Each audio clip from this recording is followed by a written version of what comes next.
You know, ladies, we cannot afford to be lackadaisical and unaware of the enemy's schemes to take us out. And one of his schemes is to try to talk to us and infill our minds with lies about our value, about our husband, that he's beyond redemption and he's a loser and he'll never change, or that you're a loser and you'll never change, or that it's hopeless, whatever, you're trying to tackle, whether it is your marriage or your parenting or your weight or your finances or whatever, that it's just hopeless. Just go ahead and eat a box of donuts to make yourself feel better. I mean, these are the kinds of lies that the enemy tries to put in our minds, right? And we need to not let him have a field day in our minds. So what I'm trying to do, and what I'm urging you to try to do, is the moment that those thoughts come into your mind that it's hopeless, I'll never overcome this problem. Our marriage will never be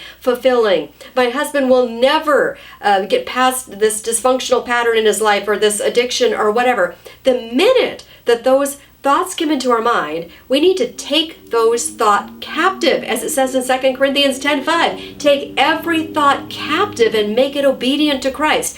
Does God say that your marriage is hopeless? I doubt it. I don't think hopeless is in the Lord's vocabulary, right? It is not. Nothing is beyond redemption when the Lord is in control.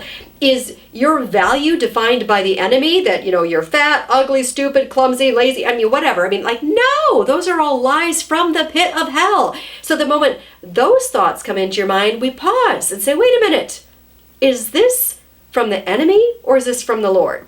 One of the ways I like to tackle those thoughts that come to my mind is I like to just ask myself this question: does this sound like something the Lord would say to me?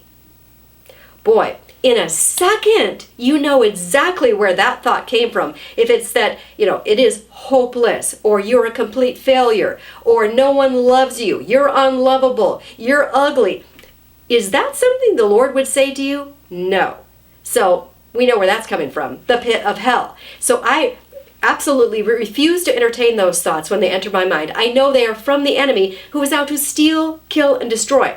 That's kind of his mission statement in John 10:10. So I'm not going to align myself with the lies of the enemy, and neither should you. So ladies, every time those thoughts come into your head that are negative, hopeless thoughts, take those thoughts captive. Say, does this sound like something the Lord would say to me? Boy, in a second, you'll know where that thought comes from.